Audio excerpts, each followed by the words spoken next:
kefahaman amali mengenai menyembah. Shalom saudara-saudari, begitulah tajuk pembelajaran firman Tuhan yang dibawakan oleh Pastor Chris pada hari ini kepada kita semua. Di dalam Roma 1 ayat 9, kerana Allah yang kulayani dengan rohku dalam pemberitaan Injil anaknya adalah saksiku bahawa dalam doaku aku selalu mengingat kamu. Dalam perjanjian baru, ianya mungkin satu kejutan bagi kamu apabila kamu mengetahui bahawa istilah menyembah jarang digunakan untuk orang Kristian. Sudah tentunya kamu boleh menemui istilah ini digunakan dalam Injil Matius, Markus, Lukas dan Yohanes. Tetapi dalam Injil-Injil tersebut, Yesus menggunakan istilah itu ketika berbicara dengan orang Yahudi dan bukannya orang Kristian. Dalam kitab Kisah Para Rasul, istilah menyembah digunakan kira-kira 4 kali dan tidak ada satu pun daripada peristiwa itu ditujukan kepada gereja. Kemudian, kamu akan mendapati perkataan itu hanya digunakan sekali sahaja dalam Korintus dan 2 kali dalam Ibrani. Walau bagaimanapun, apabila kamu membaca kitab Wahyu, istilah menyembah itu digunakan kira-kira 22 kali. Bagaimana perkara yang begitu penting ini tidak ada di dalam surat-surat itu? Kamu mungkin tertanya-tanya. Ini kerana dalam surat-surat itu, Tuhan sebenarnya memberi kita pemahaman kritikal tentang penyembahan. Dia memberitahu kita apa itu menyembah. Ingatlah saudara-saudari, dalam Yohanes 4 ayat yang ke-24, dia berkata, Allah itu roh, dan barang siapa yang menyembah, di dalam bahasa Yunani, proskuneo, dia harus menyembahnya dalam roh dan kebenaran. Jadi, dalam surat-surat itu, daripada menggunakan istilah menyembah, Rasul Paulus memberikan kita satu perasa tertentu dalam ayat Injil tema kita yang menguatkan lagi kata-kata Yesus dalam Yohanes 4 ayat yang ke-24. Ia adalah ungkapan kulayani dengan rohku. Melayani Tuhan dengan rohmu dikira sebagai penyembahan. Kerana penyembahan dalam perjanjian baru berbeza daripada penyembahan dalam perjanjian lama. Dalam perjanjian lama, penyembahan itu kebanyakannya bersifat luaran. Tetapi dalam perjanjian baru, ia bersifat rohani. Walaupun terdapat kejadian di mana kita mendemonstrasikannya secara luaran. Sebab itulah ianya penting untuk memahami bahawa apa yang penting dalam penyembahan itu bukanlah bahawa kita yang ada menyembah,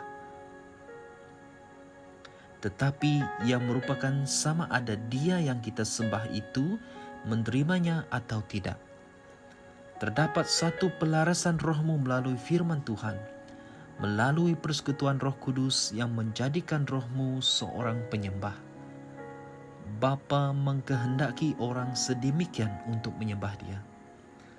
Mari kita berdoa. Ya Bapa, terima kasih atas keistimewaan untuk menyatakan kasihku kepadamu. Aku memberkati Engkau atas kebesaranmu, kebaikanmu, kasihmu, belas kasihanmu, dan rahmatmu. Engkaulah gubernur di kalangan bangsa-bangsa, raja atas segala raja, dan Tuhan atas segala Tuhan. Aku mempersembahkan kepadamu hari ini korban puji-pujianku, buah bibirku yang mengucapkan terima kasih kepadamu untuk semua perkara yang telah Engkau lakukan melalui gerejamu pada hari-hari terakhir ini dan untuk pekerjaan-pekerjaan yang lebih besar di masa yang akan datang. Engkau dibersakanlah selalu dalam nama Yesus. Amin. Untuk renungan tambahan, Kita boleh melihat di dalam kitab Filipi 3 ayat 3, Yohanes 4 ayat 23 hingga 24, dan Ibrani 13 ayat 15. Terima kasih. Tuhan Yesus memberkati.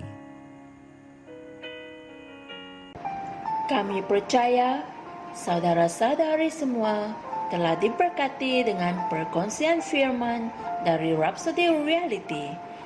Bagi sesiapa yang ingin menjadikan Yesus Kristus sebagai Tuhan dalam kehidupanmu, kamu boleh mengucapkan doa ini bersama dengan saya. Ya Tuhan Allah, aku mempercayai Yesus Kristus, Anak Allah yang hidup dengan sepenuh hatiku. Aku percaya Dia telah mati untukku, dan Allah telah membangkitkan Dia dari kematian.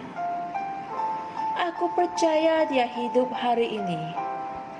Aku mengaku dengan mulutku bahwa Yesus Kristus adalah Tuhan dalam hidupku mulai dari hari ini. Melalui Dia dan di dalam nama-Nya, aku mempunyai kehidupan yang kekal. Aku telah dilahirkan semula.